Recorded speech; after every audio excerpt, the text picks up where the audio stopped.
Mheshimiwa Spika, na kushukuru kwa nafasi hii. Ni kweli serikali ilibadilisha utaratibu na kupeleka utaratibu wa majaribio katika baadhi ya majiji na halmashauri, fedha hizi za mikopo kuanza kutolewa kwa utaratibu wa kupitia benki, na baadhi ya halmashauri ziliendelea na utaratibu ule wa awali. Sababu kubwa ya kufanya hivyo ilikuwa ni kupeleka utaratibu huu kwa maafisa wanaoshughulika na masuala ya mikopo, hasa kudhibiti tatizo lililokuwa linajitokeza la vikundi hewa, la watu wanakaa kwenye halmashauri pale, wanatengeneza vikundi, wanatengeneza syndicate kutoka baadhi ya watumishi wa ndani ya halmashauri na wale wanaopokea fedha hizo. Kimsingi watumishi wasio waaminifu na wenyewe wanakuwa sehemu ya vikundi, wamezitanguliza kule kwenye kikundi na yeye anakuepo kule kwenye.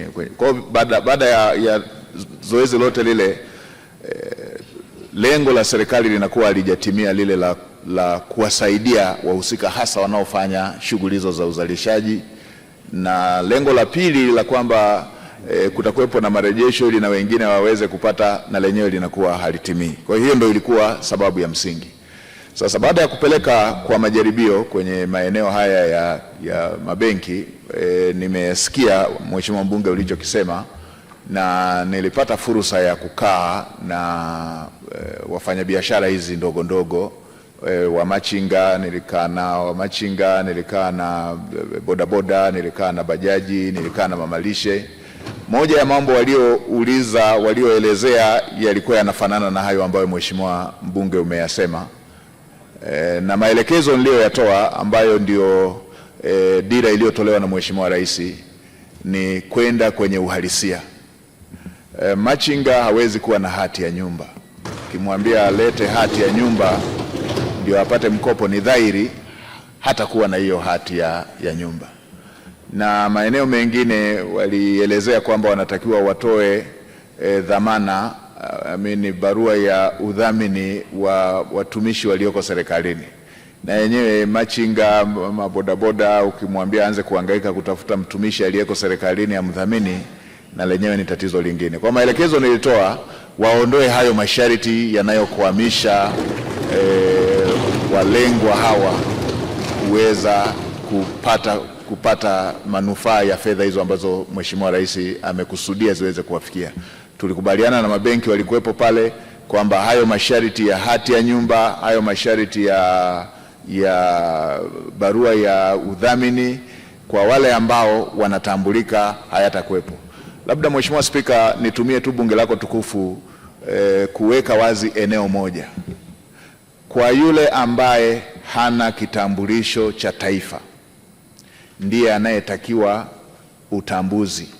Wale ndio ambao wamekuwa wakitakiwa watoe barua ambayo at least mtambulishe kwamba yeye ni Mtanzania. Mheshimiwa Spika, mimi nakumbuka kuna watu tumesoma wote sekondari, tukiwa tunapanga wote, tunagombania chakula hapo na mapoti na masahani. Tumeenda chuo pale tunapanga foleni. Baada ya miaka kadhaa tumeona wanashika nafasi katika nchi za jirani kule, wamesoma kwa kodi za Watanzania, wameziba nafasi za Watanzania. Kwa hata huku kwenye mikopo na kwenyewe, waheshimiwa wabunge, niwaombe mridhie utaratibu wa kupekua kwamba apate Mtanzania, wenyewe ule uendelee. Lakini kwa wale ambao wana vitambulisho vya taifa hawataulizwa hati wala hawataulizwa barua ya mtumishi yeyote anayetoka serikalini. Na Mheshimiwa Rais Daktari Samia Suluhu Hassan anamaanisha kwenye jambo hili la kuwawezesha vijana wa Kitanzania, wanawake wa Tanzania, ndugu zetu wenye kutoka makundi maalum. Ndio maana mbali na zile 442 kaongeza bilioni 200 ndani ya siku 100 baada ya kuchaguliwa kwake, ili kuongeza wigo wa vijana hawa kuweza kupata huduma hiyo.